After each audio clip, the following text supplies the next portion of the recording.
오늘 말씀은요, 예수님께서 이 세대, 이 마지막 세대의 특징을 설명해 주시는 부분이 있어요. 우리 누가복음에서 이 말씀을 한번 시작해 보도록 하겠습니다. 네, 누가복음 말씀입니다. 사람들이 세상에 임할 일을 생각하고 무서워함으로 기절하리니 이는 하늘의 권능들이 흔들리겠습니다. 주님께서 이 마지막 세대를 말씀하실 때 세상에 임할 일을 생각하고 무서워한다라고 말해주고 있어요. 그러니까 이 미래에 있을 일을 생각함으로 두려워하는 겁니다. 앞으로 일어날 일들을 생각함으로 두려워하는 세대, 두려움에 완전히 사로잡힌 세대, 우리 세대의 특징을 주님은 너무나도 잘 말씀하고 계시다라는 거예요. 자, 물론 지금 우리가 사는 이 세대가 가장 살기 힘들어, 가장 어려워 라고 느끼지 않으실 수 있어요. 사실 군대도요, 자기가 갔을 때가 제일 힘듭니다. 자기가 제일 힘든 시즌에 온 거예요. 뭐 전 세대에 사셨던 분들은 그때가 가장 힘들었다고 말하실 수 있어요. 맞습니다. 우리 세상은 죄와 사망이 언제나 가득했기 때문에 그 힘듦을 느끼실 수 있어요. 근데 분명한 게 있어요. 이 세대는요, 이 세대 전만 해도요, 이 100년만 전만 해도 지구 반대편에서의 그 사건과 사고와 전쟁의 끔찍한 일들을 알기가 쉽지 않았다라는 거예요. 아니, 막 다른 나라에서 사건과 사고, 강도질, 뭐 여러 끔찍한 일들이 일어나는 것을 알기가 쉽지 않았어요. 같은 나라라고 하더라도 저 밑에 지방에서 일어나는 그 집안에 있는 그런 나쁜 일들, 수치를 당하고 굴욕을 당하는 그런 일들을 우리가 쉽게 알 수가 없었어요. 그런데 지금 세대는요, 아침에 일어나자마자 이 손바닥에서부터 온갖 뉴스를 접할 수 있다는 겁니다. 그런데 이 뉴스는요, 특별히 이 부정적인 뉴스일수록, 끔찍하고 험악한 뉴스일수록 더욱더 잘 팔린다라는 거예요. 그러니까 지금 이 마지막 세대는요, 이 불안에 중독된 세대, 두려움에 중독된 세대로 우리가 바라볼 수 있다라는 겁니다. 자, 그런데 이 두려움이라는 것이요, 내가 분석한다고 극복할 수 있는 게 아니에요. 내가 이 두려움이라는 것을 나의 논리로 이겨낼 수 있는 게 아니라는 겁니다. 예수님은요, 이 성경은요, 우리에게 이 두려움은 영이다라고 말해주고 계세요. 두려움은 영이다. 하나님이 우리에게 주신 것은 두려워하는 영이 아니에요. 능력과 사랑과 건전한 마음의 영이니 라고 분명히 말해주고 있어요. 우리에게 주신 것은 두려움의 영이 아닙니다. 능력과 사랑과 건전한 마음이에요. 이것은 고린도전서에 잘 보여지고 있는데요, 고린도전서 12장을 보시면 거기에 하나님께서 주신 은사들, 성령의 은사들, 능력들이 나옵니다. 고린도전서 그 다음 장 13장은 무슨 장이죠? 사랑장이에요. 사랑이 잘 나와 있어요. 고린도전서 14장은 뭡니까? 그 하나님이 주신 능력, 그 은사들을 교회에 질서 있게 건전하게 적용하는 내용들이 나와 있다라는 거예요. 하나님께서 주신 영은 이러한 것들이라는 겁니다. 그런데 두려워하는 영은요, 이것과 정반대로 역사한다라는 거예요. 우리가 두려워하는 영을 받아들이게 되면요, 이 능력으로 강해지는 게 아니라 약해지고 취약해집니다. 우리가 이 두려움의 영을 받아들이면 쉽게 분노하고 마음의 쓴뿌리를 가지게 돼요. 사랑할 수 없어요. 우리가 두려움의 영을 받아들이게 되면요, 우리는 이 마음의 질서와 건전한 마음이 아니라 혼란스럽고 무질서하게 된다라는 겁니다. 그래서 우리가 두려워하고 있을 때, 특별히 자녀들을 양육할 때도 우리가 두려워하는 영역에서 더 많이 분노하고 더 많이 꾸짖는 모습을 우리는 쉽게 찾아볼 수가 있어요. 이 직장 상사와의 관계 속에서도 정말 내게 일어나지 않을 법한 그 일들이 내게 일어날 것 같은 그 두려움 가운데 있을 때 우린 마음 가운데 그 쓴뿌리들이 더 쉽게 생겨나는 것을 발견하게 됩니다. 그 두려움은 결국 내 마음을 휘젓고 안정된 마음, 우리 건전한 마음이 아니라 혼란스럽고 무질서한 마음으로 나를 완전히 흐트러뜨리게 된다는 거예요. 상처에 취약해집니다. 약해져요. 그렇게 절망하는 우리의 모습을 너무나 쉽게 찾아볼 수 있다라는 거예요. 그런데 하나님께서 우리에게 주신 영은 두려워하는 영이 아니요, 성령 하나님이신 줄 믿습니다. 하나님의 말씀이 선포될 때에는 이 성령 하나님이 역사하세요. 그래서 우리가 저번 주 어떤 두려움이 나를 사로잡았든지, 어떤 두려움이 여러분의 삶의 영역에 찾아와서 여러분의 마음의 문을 두드렸든지 간에 이 말씀이 선포되는 이 시간, 그 모든 두려움은 능력과 사랑과 건전한 마음으로 대체될 줄 믿습니다. 우리 시간 우리 자신에게 선포해 봤으면 좋겠습니다. 내 안에 있는 것은 능력과 사랑과 건전한 마음입니다. 아멘. 네, 오늘 저와 함께 이 하나님께서 우리 삶 속에 두려움을 어떻게 다루시고 또 우리의 삶 속에 어떻게 역사하시는지 이 이방 여인과 이 이스라엘의 이 이야기를 통해서 한번 다뤄봤으면 좋겠습니다. 하나님께서 이 기근의 때에, 이 온 땅에 기근이 들어 아무도 식량을 구할 수 없는 이 기근의 때에 하나님께서는 하나님의 사람 엘리야 선지자를 세워주시기 위해서, 그를 살리시기 위해서 이 이방 여인, 이 시돈 땅에 있는 사르밧 과부에게로 보냅니다. 자, 하나님께서 엘리야를 보내는 장면을 성경은 이렇게 말해주고 있어요. 열왕기상 17장 말씀입니다. 여호와의 말씀이 엘리야에게 임하여 이르시되 너는 일어나 시돈에 속한 사르밧으로 가서 거기 머물라. 내가 그곳 과부에게 명령하여 내게 음식을 주게 하였느니라. 자, 하나님이 말씀하십니다. 이 기근의 때에 말씀하세요. 하나님이 말씀하신다라는 것은요, 하나님은 말씀으로 천지를 창조하셨습니다. 빛이 있으라 했더니 거기 빛이 있었어요. 하나님의 말씀에는 언제나 결과가 있다라는 말입니다. 그래서 하나님은 이 기근의 때에 그 하나님의 사람을 살리는 방법이 뭐예요? 말씀하셨다라는 거예요. 하나님은 이 엘리야 선지자에게 말씀하셨고, 엘리야 선지자를 통해서 이 사르밧 과부에게 말씀하셨고, 지금 여러분이 어떤 기근의 상황에 있든지, 여러분이 어떤 영역에서 기근을 겪고 있든지 지금 이 말씀으로 여러분에게 말씀하시는 줄 믿습니다. 하나님이 말씀하실 때는요, 항상 결과가 있어요. 이 말씀이 다 끝나기 전에도 하나님의 기적으로 여러분의 삶 속에 그 결과를 드러내어 주실 수 있는 줄 믿습니다. 지금 이 엘리야 선지자는 이 하나님의 말씀을 지금 따라가는 거예요. 이 엘리야 선지자의 모습을 성경은 이렇게 보여줍니다. 그가 일어나 사르밧으로 가서 성문에 이를 때에 한 과부가 그곳에서 나뭇가지를 줍는지라. 이에 불러 이르되 청하건대 그릇에 물을 조금 가져다가 내가 마시게 하라. 그가 가지러 갈 때에 엘리야가 그를 불러 이르되 청하건대 내 손에 떡 한 조각을 내게로 가져오라. 지금 엘리야 선지자는요, 단지 물만 요구하고 있는 게 아니라 이 여인에게 떡도 요구하고 있습니다. 자, 근데 이 과부는 어떻게 반응해요? 그가 이르되 당신 하나님 여호와께서 살아계심을 두고 맹세하노니 나는 떡이 없고 다만 통에 가루 한 움큼과 병에 기름 조금뿐이라. 내가 나뭇가지들을 둘을 주어다가 나와 내 아들을 위하여 음식을 만들어 먹고 그 후에는 죽으리라. 이 여인은요, 저는 떡이 없습니다. 당신에게 줄 떡이 없어요 라고 반응하고 있다는 거예요. 근데 여기서 엘리야는 포기하지 않습니다. 이어서 이렇게 말하는 것을 보게 돼요. 엘리야가 그에게 이르되 두려워하지 말고 가서 내 말대로 하려니와 먼저 그것으로 나를 위하여 작은 떡 한 개를 만들어 내게로 가져오고 그 후에 너와 내 아들을 위하여 만들라. 이스라엘의 하나님 여호와의 말씀이 나 여호와가 비를 지면에 내리는 날까지 그 통에 가루가 떨어지지 아니하고 그 병에 기름이 없어지지 아니하리라 하셨느니라. 자, 보면요, 이 엘리야의 요구가 좀 독특합니다. 이게 좀 의아해요. 과연 하나님이 정말 이렇게 시켰는가 싶어요. 자, 보세요. 이 여인에게는 가루 조금, 오일, 이 기름 조금이 있었어요. 그런데 그걸 가지고 엘리야 선지자는 자, 기근의 때이니까 우리 서로 사이좋게 큰 떡을 하나 만들어가지고 사이좋게 나눠 먹읍시다. 이렇게 말하는 게 아니었다라는 거예요. 지금 엘리야 선지자는 뭐라고 얘기해요? 나를 위해 먼저 만들고 그 다음에야 너와 너의 아들을 위해 만들어 먹으라 라고 말하고 있다라는 거예요. 이게 조금 무모해 보이고 조금 과도한 요구처럼 들립니다. 자, 이것이 근데 우리에게 주는 분명한 메시지가 있어요. 우리가 하나님을 우선순위에 둘 때 하나님께서는 반드시 기적으로 역사하신다라는 거예요. 자, 근데 이것의 뉘앙스를 잘 알아야 돼요. 예수님께서도 말씀하셨습니다. 너희는 무엇을 먹을까? 무엇을 입을까? 무엇을 마실까? 염려하지 말라. 그리고 먼저 그의 나라와 그의 의를 구하라. 그리하면 이 모든 것을 너희에게 더하시리라. 우선순위가요, 내 의가 아니라 그의 의라는 겁니다. 그러니까 나의 의, 너가 그렇게 헌신 봉사하면, 너가 순종하면, 너가 성실히 행하면, 너가 나를 얼마나 사랑하는지 보고 나서 그 다음에 내가 너를 축복하겠다, 내가 너를 번영하게 하겠다 말씀하시는 게 아니라는 거예요.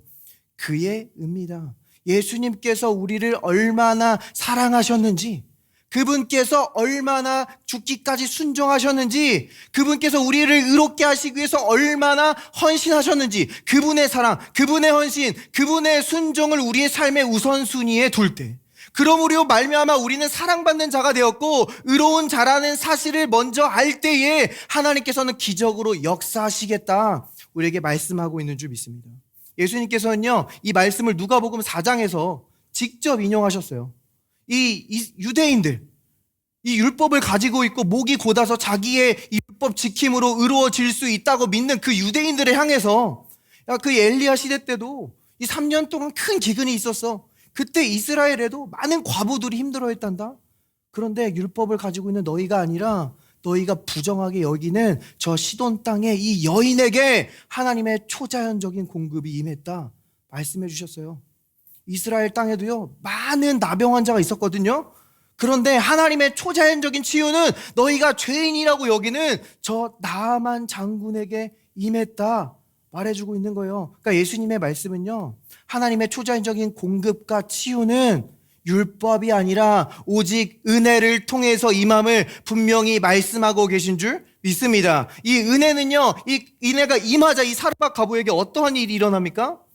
그가 가서 엘리야의 말대로 하였더니 그가 엘리야와 그의 식구가 여러 날 먹었으나 여호와께서 엘리야를 통하여 하신 말씀같이 통의 가루가 떨어지지 아니하고 병의 기름이 없어지지 아니하리라. 아멘. 통의 기름이 떨어지지 않습니다.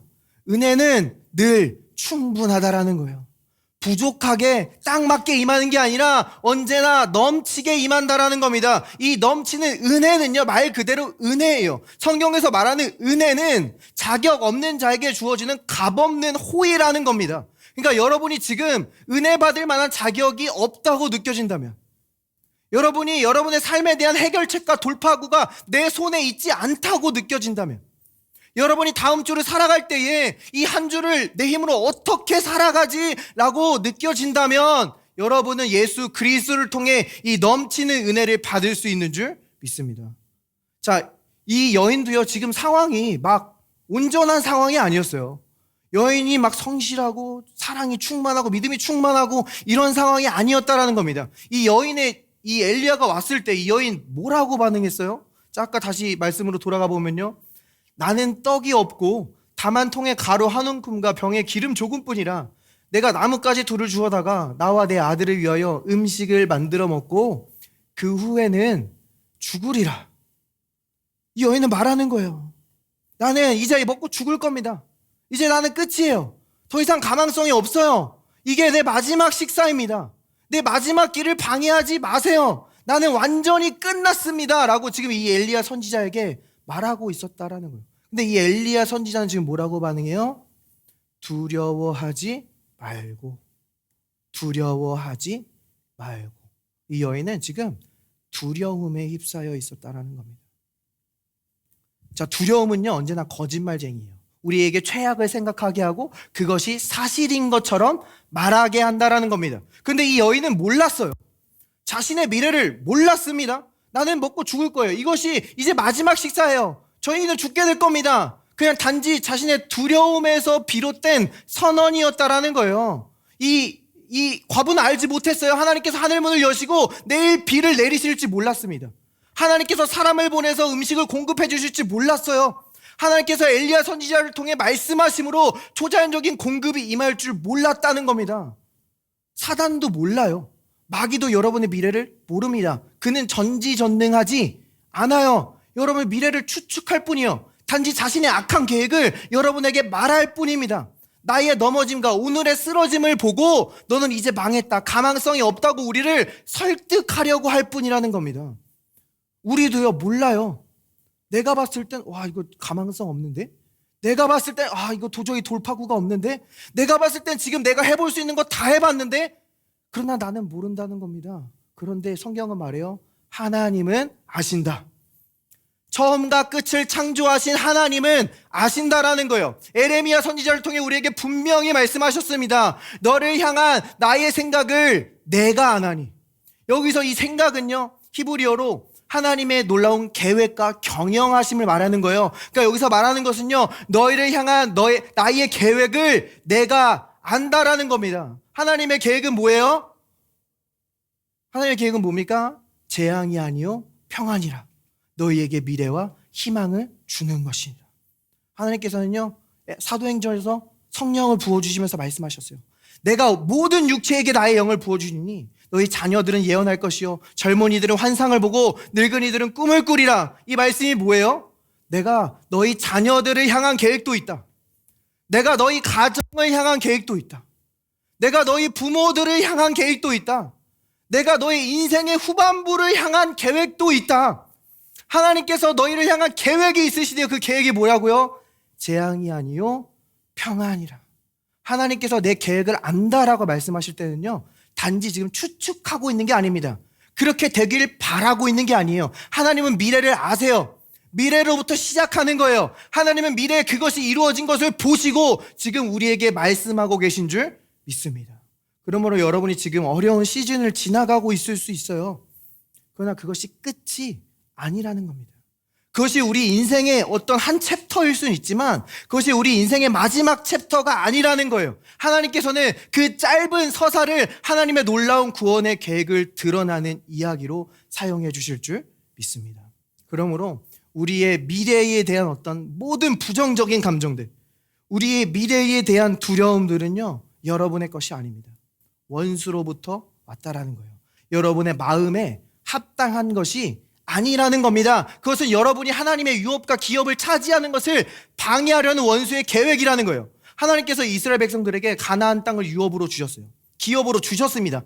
이미 아브라함 때 약속하신 거예요. 그런데 그들이 이 애굽 땅에서 민족으로 성장할 동안 이 원수는 이 계획을 알고 이 7 족속, 그 거인 족속들을 불러다가 가나안 땅에 무단으로 거주하게 했어요. 왜요? 기업을 차지하지 못하게 하기 위해서. 그러나 그들에게는 그럴 권리가 없다라는 거예요. 그들은 불법 점거자라는 겁니다. 그러니까 우리는 그것을 받아들이는 것이 아니라 그것을 반드시 내쫓고 그들을 결박해야 된다라는 거예요. 자, 예수님께서요, 하나님께서 말씀하시기를 우리 예수님에게 하늘과 땅의 모든 권세를 주셨다고 말합니다. 그리고 우리는 그 그리스도 안에서 예수 그리스도의 이름으로 그 권세를 행할 수 있다라고 이야기해요. 여기서 이 권세는요, 파워, 능력과는 조금 다른 개념이에요. 도둑들도 경찰처럼 총을 가지고 있을 수 있어요? 어느 정도 파워가 있을 수 있습니다. 근데 경찰은 배지가 있다라는 거예요. 권세가 있다라는 거예요. 그 능력을 행할 수 있는 합법적인 권세가 있다라는 겁니다. 그러므로 여러분의 마음의 두려움이 점령하려고 할 때, 여러분의 유업을, 여러분의 건강을, 여러분의 경제 상황을, 여러분의 가정의 평안을 적이 위협하려고 할 때, 어쩔 수 없어. 이 상황에서 어쩔 수 없지 뭐라고 그것을 받아들이고 타협하는 것이 아니라 우리는 예수 그리스도의 이름으로 그것들을 결박하고 내쫓아야 되는 줄 믿습니다. 그래서 하나님께서는요, 이 가나안 땅에 있었던 그 7 족속들을 향해서 여호수아에게 말씀하실 때 이렇게 말씀하시는 것을 보게 됩니다. 내 하나님 여호와께서 너를 인도하사 내가 가서 차지할 땅으로 들이시고 내 앞에서 여러 민족 헷 족속과 기르가스 족속과 아모리 족속과 가나안 족속과 브리스 족속과 히위 족속과 여부스 족속 곧 너보다 많고 힘이 센 7 족속을 쫓아내실 때에 내 하나님 여호와께서 그들을 내게 넘겨 내게 치게 하시리니 그때 너는 그들을 진멸할 것이라. 그들과 어떤 언약도 하지 말 것이요 그들을 불쌍히 여기지도 말 것이며. 하나님은 이 7 족속에 아주 강력하게 말씀하시는 거예요. 절대로 타협하지 말고 절대로 그들을 불쌍히 여기지도 마. 완전히 진멸해 버릴 것을 하나님께서 말씀해 주고 계십니다. 하나님께서 이미 넘기셨기 때문에 우리는 진멸할 수 있습니다. 예수님께서 이미 십자가에서 값을 치렀기 때문에 우리는 이 유업을 빼앗기지 않고 차지할 수 있다라는 거예요. 근데 하나님께서는 여기서 이 7 족속의 이름을 이렇게 굳이 나열하면서까지 우리에게 보여주고 계세요. 그 이유는요, 이 7 족속, 우리의 유업을 차지하려고 하고 불법으로 거주하려고 하는 이 악한 영의 전략과 계획을 우리에게 영적 진리로 우리에게 드러내 주시기 위함인 줄 있습니다. 이 7 족속의 이름, 이 히브리어의 그 어근 가운데 다 의미들이 숨겨져 있다라는 거예요. 그들이 우리에게 다가오는 그들의 전략을 우리에게 분명히 나타내고 있습니다. 먼저 첫 번째 족속이 어디죠? 헷 족속입니다. 이 헷 족속의 이름을 살펴보면요, 이 헷 족속은 두려움, 공포라는 그러한 의미를 가지고 있어요. 그러니까 원수가요, 우리의 이 건강을 빼앗기 전에, 우리의 평안을 빼앗고, 우리의 가족 관계를 빼앗고, 우리의 경제적인 상황을 위협하기 전에 가장 먼저 머리를 내미는 것이 바로 두려움이라는 거예요. 그래서 우리는 이 두려움 가운데 우리의 마음을 내어 주어서는 안 된다라는 겁니다. 잠언에서도요, 이것의 이 두려움을 이렇게 설명하고 있는 것을 보게 돼요. 너는 갑작스러운 두려움도 악인에게 닥치는 멸망도 두려워하지 말라. 대저 여호와는 내가 의지할 이신이라 내 발을 지켜 걸리지 않게 하시리라. 여기서 이 두려움을 뭐라고 표현해요? 갑작스러운 두려움이라고 표현합니다. 갑작스러운 두려움. 왜 갑작스러운 두려움입니까? 두려움은 우리에게 갑자기 임하기 때문이에요. 우리가 어떤 소식을 들었을 때, 어떤 안 좋은 뉴스를 봤을 때, 어떤 의사의 말을 봤을 때, 어떤 나의 경제 차트를 봤을 때 갑자기 내게 엄습한다라는 겁니다. 자, 근데 우리 주님께서는 이것을 두려워하지 말라라고 말씀하세요. 왜요? 대저 여호와는 내가 의지할 이신이라. 내 발을 지켜 걸리지 않게 하시리라. 자, 근데 여기서 먼저 볼 것이요, 내 발을 걸려 넘어지지 않게 한대요. 자, 동물들도요, 이 덫에 걸리면 그 발이 사로잡힙니다. 자, 근데 이 발이 사로잡혔다고 해서 발만 사로잡힌 게 아니라 결국 온 몸이 사로잡힌 거라는 거예요. 마찬가지로 우리가 두려워하기 시작할 때 우리는 그냥 발만 사로잡힌 것처럼 보일 수 있어요. 내 마음만 사로잡힌 것처럼 보일 수 있어요. 그러나 결국 우리는 온 몸이 사로잡히게 된다라는 거예요. 우리는 결국 결박당하게 된다. 두려움에 완전히 몰입되게 된다라고 말해주고 있는 겁니다. 그러나 우리 주님께서 분명히 말씀하셨어요. 여호와를 의지하라.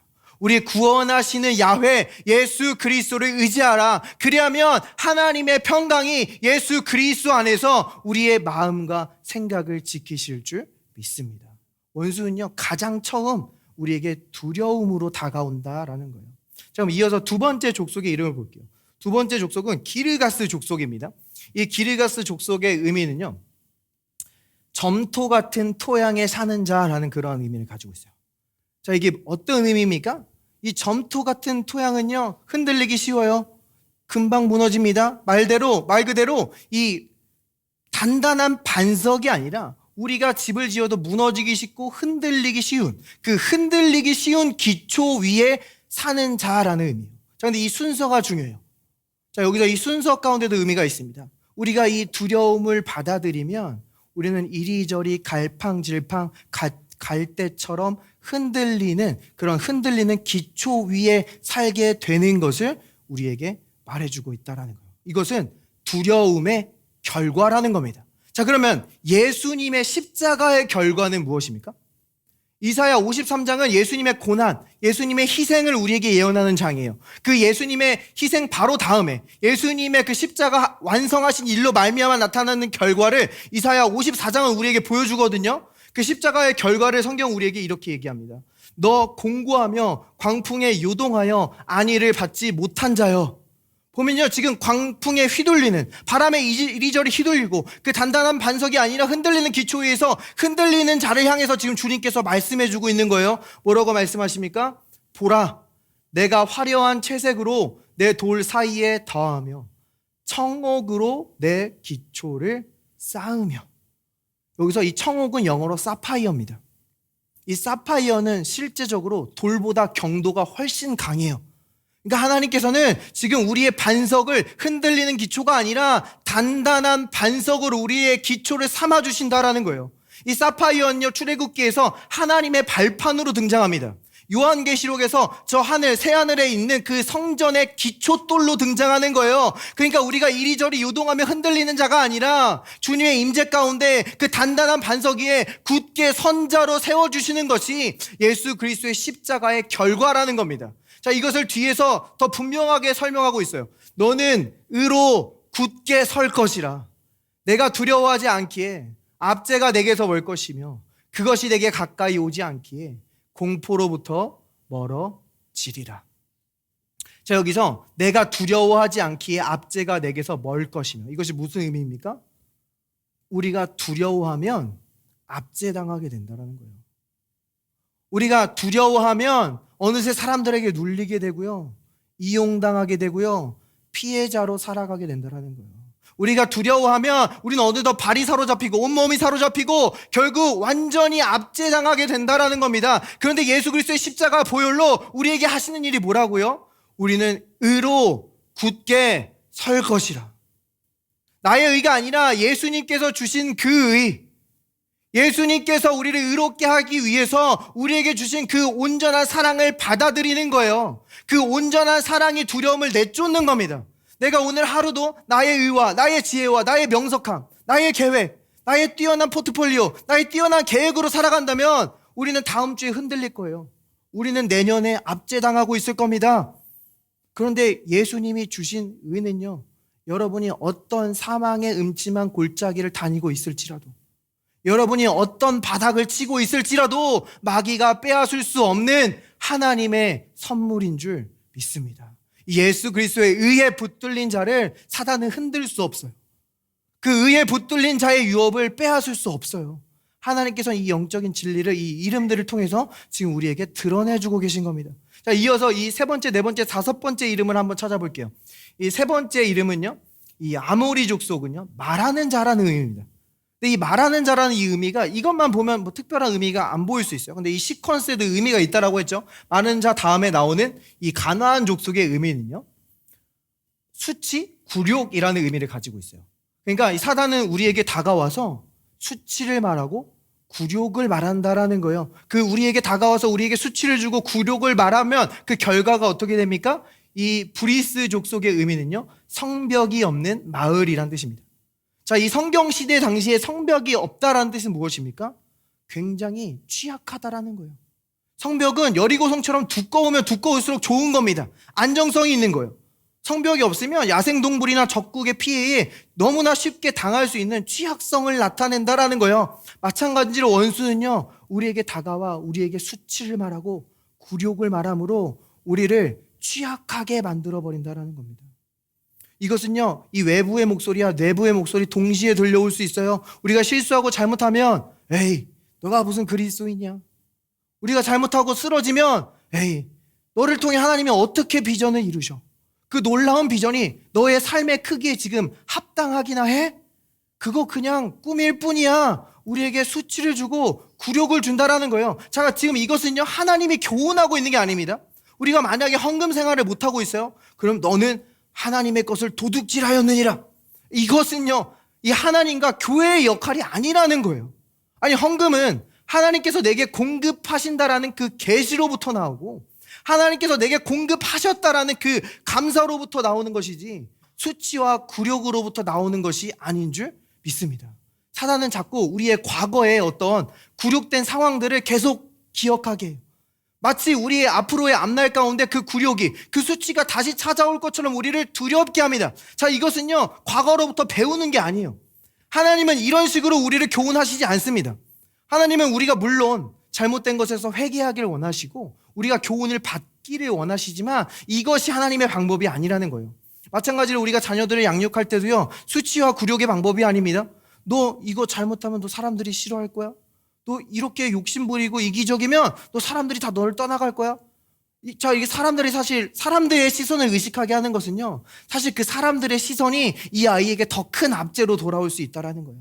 우리는 그저 예수님과 하나님을 모셔오는 겁니다. 너는 하나님의 자녀이기 때문에 정직한 거야. 너는 예수님의 아들이고 예수님의 딸이기 때문에 이기적이고 욕심 부리는 게 아니라 너는 그래서 관대한 거야. 하나님 아버지도 우리에게 아들 예수 그리스도를 아끼지 않고 주셨단다. 그저 예수님과 하나님을 모셔오는 거예요. 그러면 이 교훈과 이 아이의 이 간극은요, 성령 하나님께서 채워주시도록 성령 하나님께 맡기는 것인 줄 믿습니다. 누가복음 15장에서도 보면요, 이 잘못한 아들, 이 아버지의 모든 재산을 허랑방탕하게 낭비한 아들이 거지의 모습을 하고 아버지께 달려올 때 이 아버지는 제일 좋은 옷을 가져다가 이 아이의 그 수치와 부끄러움을 덮어주신 줄 믿습니다. 우리가 주님께로 나아갈 때요, 주님은 우리의 부족함, 우리의 연약함, 아직 너가 훈련되지 못한 모습, 그것들을 다 드러내어 밝히는 게 아니라 주님은 우리에게 그저 의의 옷으로 덮어주시고 우리를 안아주시는 분인 줄 믿습니다. 이사야 54장은요, 이 예수님의 십자가의 결과를 우리에게 또한 분명히 이렇게 말해주고 있어요. 두려워하지 말라. 내가 수치를 당하지 아니하리라. 놀라지 말라. 내가 부끄러움을 보지 아니하리라. 내가 젊었을 때의 수치를 잊겠고 과부 때의 치욕을 다시 기억함이 없으니. 우리 예수님께서는요, 우리의 모든 수치와 굴욕을 대신 담당하신 줄 믿습니다. 그 십자가에서 로마 군인들에게 뺨을 맞으시고 침뱉음을 당하시고 우리가 당해야 될 그 모든 조롱을 주님께서 담당해 주셨다라는 거예요. 그러므로 우리의 인생에 더 이상의 수치와 굴욕은 없는 줄 믿습니다. 하나님의 공의는 이제 우리 편이에요. 우리의 죄를 드러내고 우리에게 부끄러움을 드러내서 저는 죄인입니다, 하나님 저를 떠나소서라고 고백하는 게 아니라 하나님의 공의는 이제 우리 편에 서서 우리를 대적하는 것들을 대적하신다라는 거예요. 우리가 물론 잘못할 때가 있고 하나님께서는 돌이키기를 원하시지만 우리가 잘못하고 쓰러져도 더 이상 우리를 미워하지 않으시고 영원히 사랑하신다라는 겁니다. 이것이 우리에게 안정감을 가져다 주는 거예요. 이것이 우리의 삶의 견고한 성벽이 되는 겁니다. 여호와는 나의 산성이요 요새가 되어 주시는 거예요. 자, 우리가 이 경계가 없는 이 허물어진 성벽과 같은 이 마음을요, 외로움이라고 표현할 수 있어요. 외로움은요, 주변에 사람이 많고 적음의 문제가 아닙니다. 마음의 상태예요. 내 마음의 경계가 무너지고 공허한 상태예요. 그 외로움을 다른 어떤 관계들로 채워보려고 해도 그건 채워지지 않습니다. 많은 사람들이 있어서 간섭하지만 진정한 유대 관계가 일어나지 않아요. 경계가 허물어지면요, 우리는 훨씬 더 쉽게 상처받고 쉽게 실망하고 쉽게 이용당하게 된다라는 거예요. 그런데 의로 굳게 선 자들은, 예수님의 사랑과 그 하나님의 의로 굳게 선 자들은 다른 사람들에게 이끌려가는 것이 아니라 우리에게 주신 그 능력과 사랑과 건전한 마음으로 리드할 수 있는 이 세상의 리더들로 세워주시는 줄 믿습니다. 자, 마지막으로 이 6번째, 7번째 이름에 들어있는 의미를 살펴볼게요. 이 히위 족속입니다. 히위 족속은요, 이 두 가지 어근에서 접근할 수 있어요. 선포자라는 의미와 뱀이라는 의미가 있습니다. 자, 이 히위 족속 가운데는 우리가 잘 알고 있는 기브온 사람들이 나와요. 이 기브온 사람들 누구죠?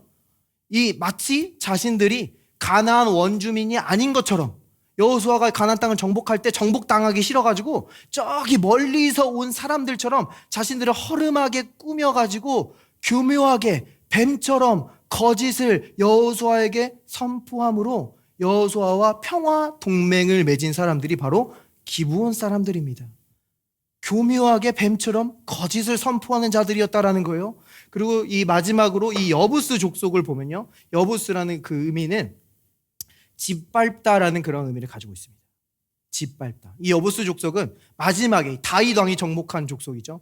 이 예루살렘에서 그 시온 산성에 마지막까지 남아있던 자들이에요. 그들은 다윗 왕이 정복할 때에도 다윗 왕에게 너 다윗이 오면 이 다리 저는 자와 맹인이라도 너 다윗쯤은 그냥 이길 수 있을 거야, 다윗을 조롱하고 모욕함으로 짓밟으려고 했던 자들이라는 겁니다. 자, 이것이 바로 원수가 우리에게 다가오는 방법이라는 거예요. 유업을 빼앗는 방법이라는 거예요. 7가지를 다시 한번 순서대로 한번 보겠습니다. 자, 원수는요, 우리에게 두려움으로 다가와서 우리를 흔들리게 합니다. 우리에게 굴욕과 수치를 말함으로 우리를 취약하게 만들어요. 그리고 우리에게 교묘하게 다가와 거짓을 선포함으로 우리를 짓밟으려 한다라는 것입니다.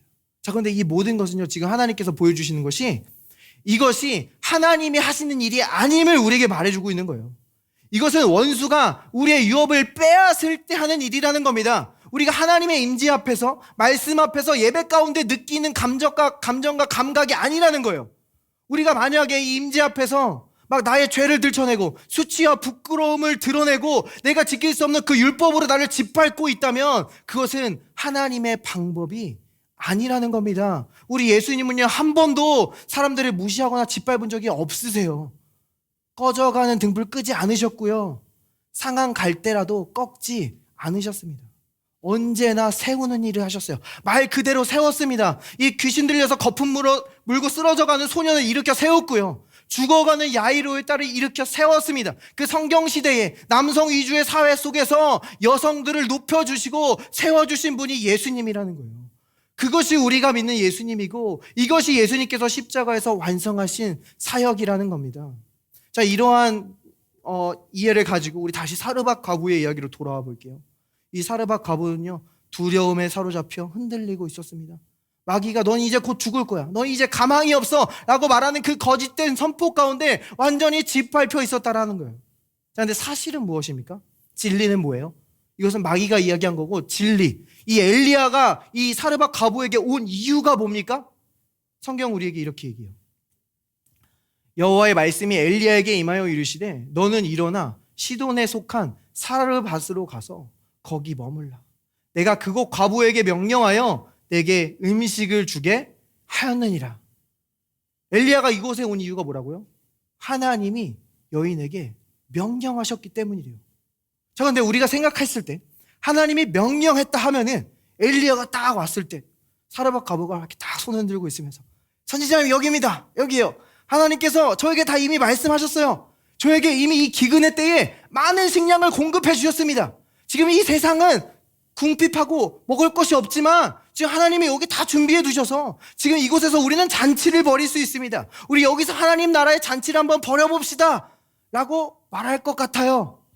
그런데 전혀 그러한 일이 일어나지 않았다라는 거예요. 아니, 지금 이 여인은 선지자를 알아보지도 못합니다. 떡을 줄 마음도 없어요. 나는 이거 먹고 죽는다라고 말하고 있다라는 거예요. 자, 그럼 이거 어떻게 된 겁니까? 하나님은 분명히 지금 명령하셨다라고 말하는데 이 하나님이 명령하신 건 뭐예요? 자, 여기서 우리가 이 명령하다에 해당하는 히브리어를 한번 주목해 볼게요. 이 단어는 찌바라는 히브리어 단어거든요. 근데 이게 물론 명령하다는 의미가 있어요. 그런데 이 다윗에게 사용될 때도 그렇고 이 의미가 임명하다, 택하여 세우다 라는 의미를 가지고 있다는 거예요. 그러니까 하나님은요, 이 여인을 임명한 겁니다.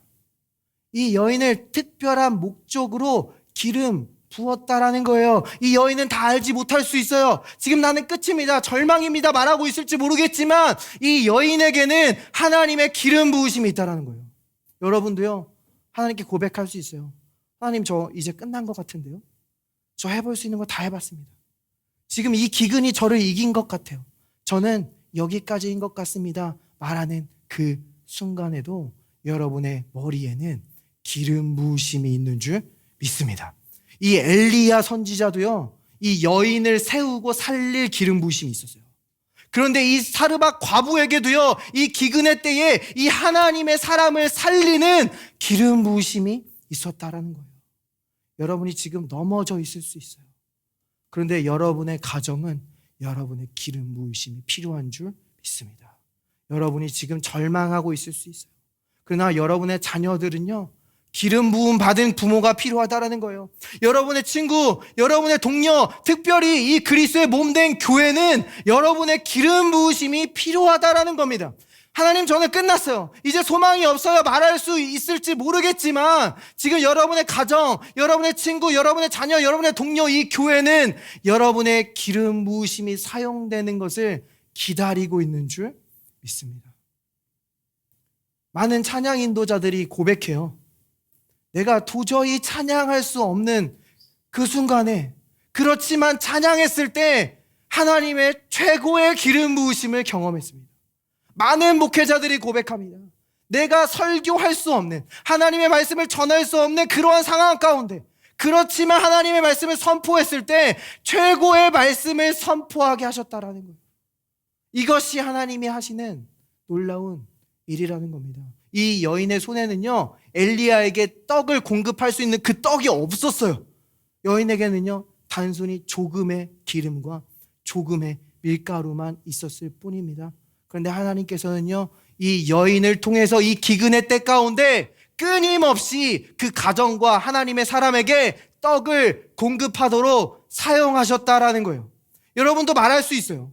하나님, 저 이거 충분히 기름 부으심을 감당할 만한 능력이 없는 것 같은데요? 스펙이 부족한 것 같은데요? 나를 충분히 서포트해주는 사람들이 없는 것 같은데요? 상황과 가정 상황이 되지 않는 것 같은데요, 저한테 정말 기름 부으신 게 맞아요? 라고 의문을 품으실 수 있어요. 자, 그런데 하나님이 요구하시는 것은요, 여러분의 손에 있는 무언가가 아니라는 거예요. 여러분에게 기름 부었다 말씀하시는 그 하나님의 말씀에 아멘 할 수 있는 그 믿음을 요구하시는 줄 믿습니다. 우리가 예수님을 바라볼 때 우리에게 선물로 주시는 그 믿음을 사용하신다라는 거예요. 여러분의 보내신 곳에서 여러분의 그 믿음을 통해서 하나님께서 놀라운 역사를 펼쳐 가신다라는 겁니다. 이 예수님께서 이 가나 혼인잔치에 가셨어요. 그때 이 혼인잔치는 끊길 뻔했어요. 포도주가 다 떨어졌기 때문이에요. 그때 하나님께서는 거기 임명된 사람들에게 어서 포도를 따와라 말하지 않았어요. 이 포도를 빨리 숙성시킬 수 있는 좋은 가죽 부대를 가져와라 말씀하시지 않았어요. 이것을 숙성시킬 만한 시간이 필요하다고 말씀하시지 않으셨어요. 단지 돌 항아리, 그것을 담을 그릇을 요구하셨습니다. 그리고 그 그릇에 정결하게 하는 물, 말씀의 물을 부을 때에 최고의 포도주, 최고의 기쁨을 공급하셨던 줄 믿습니다. 마찬가지로 여러분이 조금 깨어진 그릇일 수 있어요. 조금 초라한 그릇일 수 있어요. 부서진 그릇일 수 있어요. 그러나 여러분의 삶 가운데 말씀의 물이 부어질 때 여러분은 하나님의 기름 부음을 나르게 될 줄 믿습니다. 질그릇이 보배를 나르게 될 줄 믿습니다. 하나님이 여러분의 믿음을 사용하실 줄 믿습니다. 여러분의 가정을 한번 생각해 보세요. 하나님께서는 여러분의 가정을 향한 계획을 여러분이 믿기 원하시는 줄 믿습니다. 여러분의 자녀를 생각해 보세요. 여러분의 자녀를 향한 하나님의 계획을 믿기 원하시는 줄 믿습니다. 여러분의 미래를 생각해 보세요. 내가 아직 너의 삶 속에 행할 것이 너무나 많다. 아직 최고의 것은 오지 않았다. 말씀하신 하나님의 계획을 믿기 원하시는 줄 믿습니다. 여러분이 믿을 때에 하나님이 여러분이 보내신 곳에서 기적으로 역사하신다라는 거예요. 이 교회를 한번 생각해 보세요. 하나님께서 이 교회에서 믿는 자들을 통해서 놀라운 기적으로 이 땅 가운데 은혜의 복음을 전하실 줄 믿습니다. 지금 이곳 가운데 하나님의 기름 부으심이 있어요. 이 임재 가운데 하나님의 기름 부으심이 역사합니다. 그 기름 부으심이 모든 것을 여러분에게 가르치시고 모든 것을 알리시고 인도하시고 이루셔서 그 하나님의 모든 약속과 계획이 성취됨을 여러분의 삶 가운데 반드시 보게 하실 줄 믿습니다. 말씀을 마무리하도록 하겠습니다. 원수는요, 우리에게 언제나 두려움으로 먼저 다가옵니다. 지금 이 여인도요, 하나님의 사람에게 공급하는 그 놀라운 기름 부으심을 행했어요. 그런데 곧이어 아들이 죽어요. 그러자 이 여인은 다시 그 두려움과 그 수치와 부끄러움이 여인에게 몰려오는 것을 보게 됩니다. 그래서 이 여인은 엘리야 선지자에게 고백하는 거예요. 왜 내 죄를 다시 기억나게 하고 이 내 아들을 죽이려고 나에게 오셨습니까? 라고 말하는 것을 보게 됩니다.